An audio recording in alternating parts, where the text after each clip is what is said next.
me revoilà avec une petite vidéo qui j'espère vous sera utile. Donc aujourd'hui je voulais vous parler de l'embossage avec la Curio, comme dans cet exemple, voilà, où il s'agit d'obtenir donc un motif en relief sur notre papier. Alors bien évidemment la machine elle ne peut qu'enfoncer, qu'écraser le papier qu'on insère sur le plateau. Donc le principe, ça va être de travailler sur l'envers du papier, donc en créant le motif en creux et en miroir, et ensuite par retournement, on doit donc retrouver le motif en relief sur le recto de notre papier.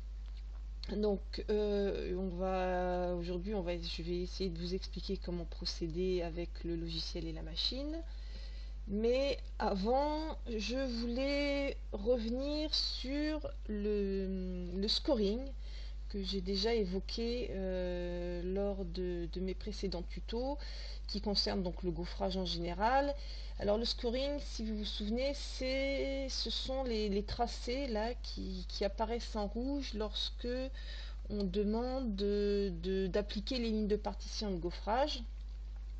Et ce sont des tracés qui vont être suivis par la lame et qui vont permettre d'ouvrir très légèrement le papier avant que la pointe d'embossage après passe sur les tracés là en couleur bleu ou vert pour faire l'embossage proprement dit. Pardon. Donc en discutant avec d'autres utilisatrices, alors je les rejoins sur un point, c'est que ce scoring, surtout quand on fait donc du débossage, donc on travaille entièrement sur l'endroit du papier, à la fois pour le scoring et donc pour le débossage, eh bien ça peut parfois se voir, surtout si on veut ancrer. D'ailleurs je crois que ici, non, hop, voilà, quand on regarde là on voit un petit peu là sur donc là c'est sur, comme c'était pour de l'embossage, c'est sur le dos du papier, mais on voit quand même légèrement le papier effectivement ouvert. Alors ça peut être gênant et surtout du coup tout le monde ne voit pas forcément, voilà, est-ce que la question qui se pose c'est est-ce que ce scoring est vraiment utile. Donc j'ai créé ce fichier, j'ai fait quelques tests pour vous permettre de vous rendre compte par vous-même un peu du rendu qu'on peut avoir, donc avec ou sans scoring. Donc là j'en ai profité aussi pour travailler sur tester les deux pointes, la pointe fine ou la pointe large. Donc la ligne du haut est réalisée avec la pointe fine, la ligne de bas est réalisée avec la pointe large. Alors les premières lettrines là que j'ai faites, alors juste avec simplement le contour qui va être embossé. Les autres ici ce sont des motifs pleins, hein, quand on utilise voilà, un effet de remplissage sur le motif, pouvoir apprécier les différences, et donc avec ou sans scoring à chaque fois dans tous les cas. Et donc voilà le projet que j'ai lancé, et voilà le résultat qu'on obtient. Alors donc vous voyez, donc c'est exactement le motif que je vous ai montré à l'écran. Donc avec scoring et sans scoring, hein, préalable. Donc la pointe fine en haut, la pointe large en bas. Donc on voit nettement déjà que la pointe large marque moins bien. En tout cas pour ce qui est du contour, on obtient un résultat beaucoup moins net qu'avec la pointe fine. Et concernant la différence entre le scoring avec scoring et sans scoring, bon, alors c'est pas forcément très net à l'écran, mais bon, c'est quand même plus précis avec le scoring à gauche qu'avec à droite. Mais bon, sur le motif contouré, c'est pas encore la différence, c'est pas encore la plus flagrante. Alors pour ce qui est du remplissage, alors déjà, alors je sais pas si on voit bien le remplissage avec la pointe fine, globalement, c'est pas très joli. Hein, vous voyez, on voit vraiment toutes les rayures. J'ai eu beau serrer au maximum. on voit bien que le motif de remplissage, là, c'est moyennement joli. C'est beaucoup plus réussi avec la pointe large. Et là encore, quand on regarde, on voit quand même nettement que c'est plus... Alors là, c'est quand même plus flagrant, que c'est quand même plus net avec le scoring préalable que sans. Bon, enfin en tout cas, c'est mon ressenti. Alors là, j'ai fait un test, c'est sur du papier relativement fin, où j'ai noté, c'est du papier 180 grammes. Alors, ce qui est intéressant, c'est qu'on a dit donc que pour le débossage, on travaillait sur le verso du papier, et en fait, le relief se faisait de l'autre côté. Donc, quand on retourne, c'est intéressant de voir aussi la différence, hein, ce qu'on obtient. Donc là, forcément, là, mon motif, il est à l'envers, mais on peut voir aussi la différence avec ou sans scoring. Hein, donc voilà, donc sur le contour avec la pointe là, avec la pointe fine, hein, là où c'est le plus joli, on voit quand même que même sur l'envers, le résultat est plus net, est beaucoup plus marqué quand il y a eu scoring au verso que sans scoring. Hein, et pour ce qui est du remplissage, donc ça c'est avec la pointe large, donc oui, à l'envers, même le remplissage, même en embossage, on voit bien que la pointe fine, c'est vraiment pas ça, hein, même quand on travaille sur l'envers. Donc là, voilà, et ben, je sais pas ce que vous en pensez, mais je trouve aussi que c'est plus net avec le côté qui a été scoré, qui a eu du scoring avant, que celui où il n'y en a pas eu. Donc voilà, je soumets ça à votre jugement. Après, chacun fait comme il le sent. Mais moi, pour ma part, en tout cas, en plus, pour l'embossage, le scoring pose pas trop de problèmes, puisque finalement, c'est sur l'envers du papier. Donc, faut pas hésiter à utiliser le scoring quand on fait de l'embossage.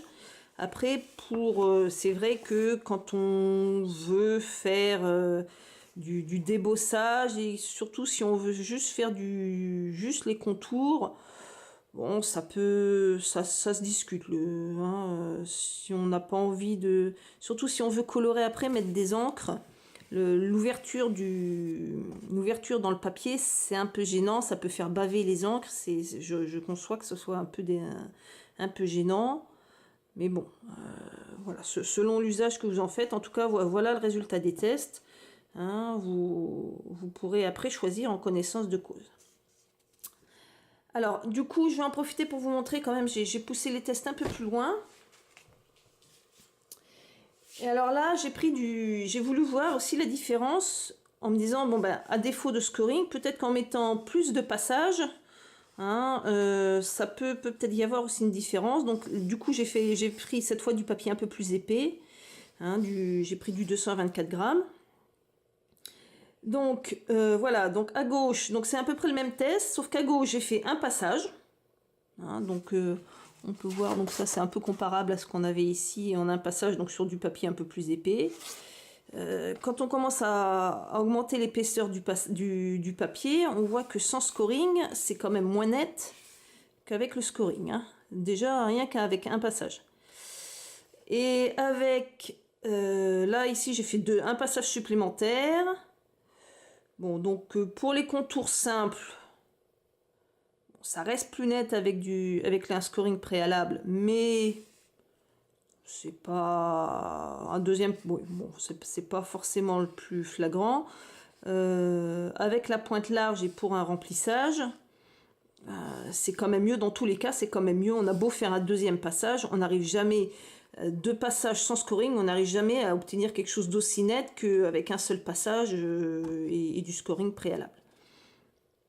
Bon, et c'est pareil hein, quand on regarde sur le verso, enfin de l'autre côté, hein, le motif, donc ce que ça donne à l'embossage. Hein, donc voilà, les motifs qui ont eu de scoring avant, donc celui-là et celui-là, ça reste quand même plus net que les motifs où il n'y a pas eu de scoring. Donc, moi, ma conclusion, c'est que le scoring est quasiment inévitable Si on veut faire de l'embossage, hein, faut pas s'en priver. De toute façon, dans ces cas-là, il n'est pas gênant puisqu'il est sur le dos du papier. Après, quand on veut faire du débossage, quand il s'agit de faire juste des tracés, juste du contouring, à la rigueur, on peut essayer de s'en passer, peut-être en faisant en faisant deux passages, en faisant plusieurs passages successifs, peut-être éventuellement pour améliorer la profondeur de l'empreinte. Mais bon, si on n'a pas besoin d'ancrer, enfin, tout dépend la complexité du motif, mais c'est quand même plus net avec un petit scoring préalable. Bon, mais ça peut, voilà, on peut à la rigueur s'en passer, ça se discute. Hein. Mais alors surtout, si on fait de l'embossage, ne pas s'en priver. Voilà. Alors maintenant que ce petit comparatif est terminé, et que vous avez pu vous faire votre propre opinion, on va maintenant passer à l'embossage proprement dit et à la manière de procéder. Donc voilà un motif basique que j'ai choisi, donc juste de lettrines. Alors, je vais les séparer. Donc là, dans un premier temps, mon projet va être assez simple, il va consister donc juste à créer un contour d'embossage autour du A, et pour le B, on va faire le contour, enfin on va aussi faire un remplissage. Donc je sélectionne mon A, dans le menu estampe, donc je vais... Alors pour un contour simple, on a vu que c'était avec la pointe fine que le rendu était le meilleur. Donc on sélectionne la pointe fine et on va appliquer les lignes de partition de gaufrage. Donc vous voyez le tracé rouge qui apparaît autour du tracé d'embossage bleu. Voilà, on va faire pareil avec le B, sauf que pour un remplissage, on a vu que le rendu était meilleur avec la pointe large, donc on sélectionne la pointe large et pareil, on applique les lignes de partition de gaufrage. Donc vous voyez que avec la pointe large, la ligne de scoring, la ligne rouge, est plus éloignée du tracé d'embossage, hein, donc ce qui est assez logique. Alors par contre, je vais préciser que je vais un motif de remplissage pour mon B, donc je vais sélectionner dans estampe l'effet, donc des lignes parallèles que je vais resserrer. Alors vous pouvez aussi tester les autres motifs, hein, voilà, concentrique, spirale, les hachures. Donc moi je reste sur les lignes parallèles, ça me va bien. Je vais juste les incliner parce que je préfère les avoir un peu en diagonale. Donc voilà, je vais, comme ça va pas être la même pointe, je vais aussi changer de couleur comme ça qu'on distingue bien. Donc voilà pour ce qui est du tracé. Alors les paramètres de découpe, on va prendre les paramètres avancés. Donc en rouge le scoring, donc avec la lame c'est bon. En bleu l'embossage, alors on a dit que c'était la pointe fine. Et en vert, c'est pas du scoring, c'est encore de l'embossage. Voilà, mais avec la pointe large. Alors, je vais mettre une pause ici. Voilà. La pointe fine, je vais la mettre dans le côté rouge, la pointe large dans le côté bleu.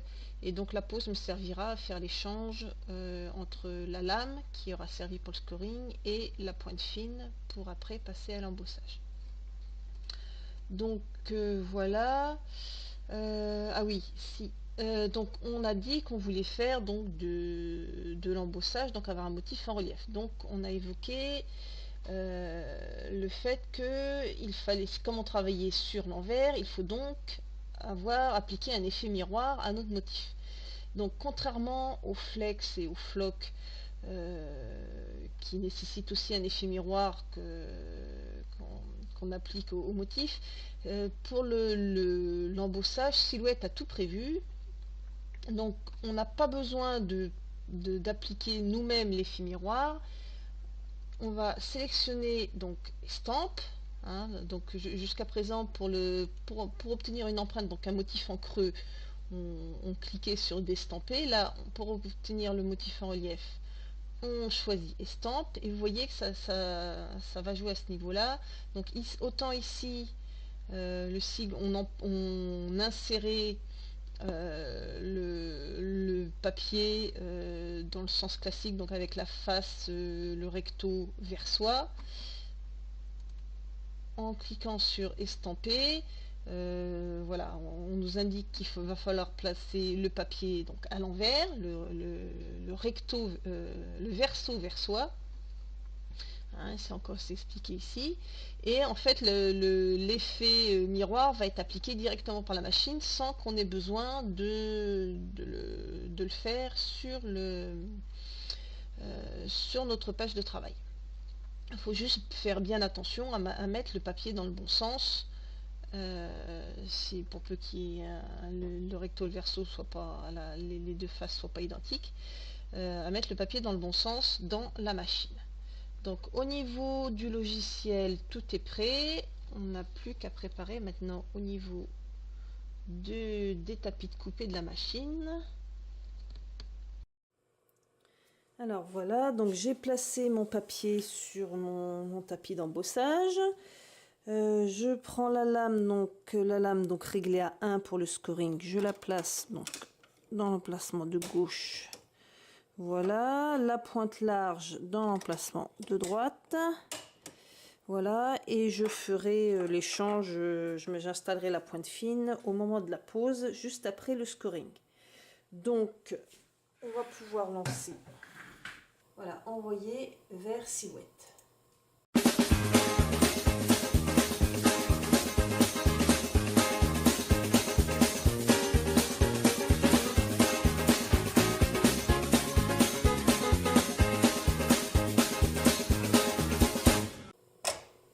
Voilà, donc c'est la pause. On va faire l'échange entre les deux outils. On reprend la découpe et c'est parti.